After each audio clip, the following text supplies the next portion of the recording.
Even before the release of the Judge Vilas report finding credible allegations of sexual abuse against the late Bishop Christopher J. Weldon, the Diocese of Springfield had begun to implement policies on how to investigate, report, and help victims of sexual abuse. One component that has been established is the formation of the Independent Task Force on the Response to Sexual Abuse, which is looking at ways the diocese can ensure victims are heard and cared for and children are protected. Part of the fact-finding will come from an online survey providing insight from Catholics throughout the diocese. Carolee McGrath went to a recent task force meeting and explains. Members of the Independent Task Force on the Response to Sexual Abuse met on a recent afternoon. Their mission to advise the Apostolic Administrator of Springfield, Bishop Robert McManus of Worcester, with steps for improvement in handling sexual abuse allegations. The task force was created before the Judge Vilas report was released in June by then Bishop Mitchell Rosansky, who is now the Archbishop of St. Louis. In his investigation, Judge Peter Vilas, a retired Superior Court judge, found allegations of sexual abuse against former Springfield Bishop Christopher Weldon to be credible. The allegations dated back to the 1960s. The task force will be informed by the Vilas report, but will also seek input from sexual abuse survivors themselves and from the wider Catholic community through an online survey. Retired Superior Court Judge Daniel Ford is the Independent Task Force chair. I was a judge for 30 years. I personally observed the trauma of sexual abuse on children. I never had a case involving a priest, but I had a lot of cases involving other people in positions of authority. And I saw what it can do to a young adult or to a child. And of course, I'm aware of the criticism the church has endured over the years.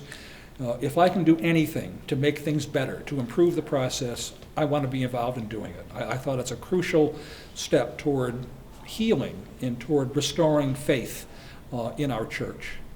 The online questionnaire, a survey on the response to sexual abuse within the Diocese of Springfield, is available on diospringfield.org. It asks participants their view of how the diocese is handling allegations of abuse and how the diocese is working to protect children and vulnerable adults. Jeffrey Trant is the director of the Diocesan Office of Safe Environment and Victim Assistance.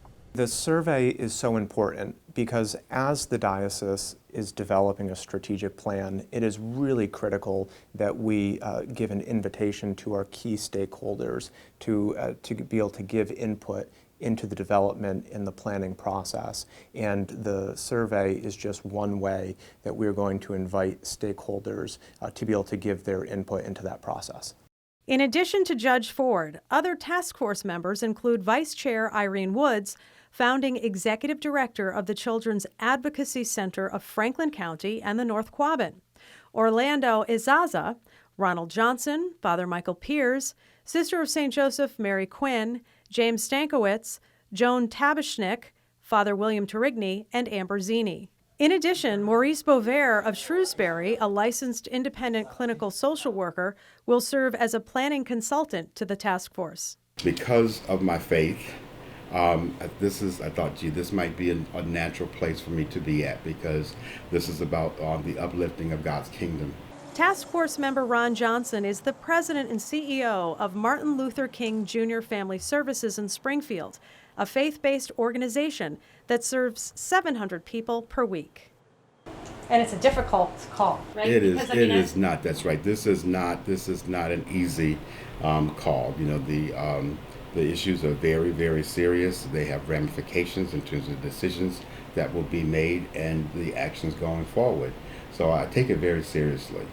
The task force will look for improvement in the following areas: acknowledging the trauma of sexual abuse on members of the community and ensuring the allocation of resources needed to promote healing of survivors and the faith community; responding to all allegations of sexual abuse in a timely, compassionate, and fair way; ensuring the diocese has a transparent system of protocols and procedures that guarantee respect and due process for all involved; ensuring that local church leadership is held responsible and accountable for failing to protect children and other vulnerable persons; holding those who have been credibly accused of sexual abuse responsible and accountable, and preventing sexual abuse of anyone in faith communities in the future.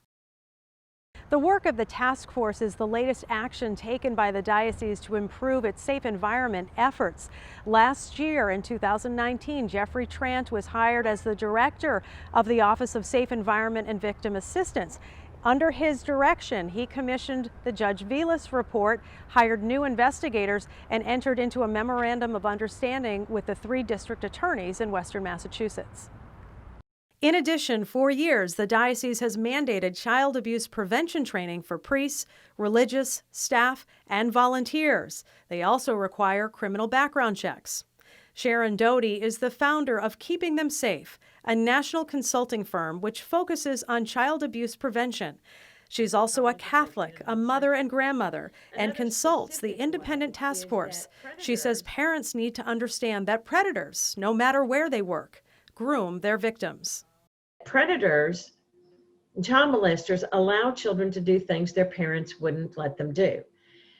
Now, when I ask a room full of adults, what is that? They talk about drugs and alcohol and smoking, listen, that's definitely there. It's just not what is usually happening.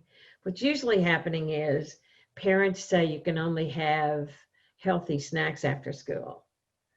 And the predator has cookies and candy and muffins and things, and they're saying, well, it'll just be our secret. Don't tell mom and dad. Because they're cultivating an environment of secrecy that separates the child from their parent. And Carolee McGrath joins us now. Hi, Carolee. Hi, Sharon. Thank you for having me. It seems like the effort will result in improved policies and procedures to ensure our Catholic community is a safer environment. What are some of the protocols already in place to protect against sexual abuse? Well, each parish already has a child advocate which coordinates the Virtues Training Program or the Protecting God's Children Training Program, which is geared towards volunteers, priests, religious, anybody who works with children or vulnerable adults, and teaches them the correct protocols to keep everybody safe. In addition, the diocese has a Circle of Grace program, which is geared toward children, which is taught in faith formation programs. And to Sharon Doty's point, it really emphasizes the whole aspect of not keeping secrets from your parents and of telling children never ever keep a secret from your trusted adult or your parent. As Sharon Doty had talked about, that is something that predators try to do to intervene in that relationship. All right, thanks Carolee McGrath, and we will certainly be following this story and keeping you updated on findings from the survey. And remember, you can participate through links found at diospringfield.org.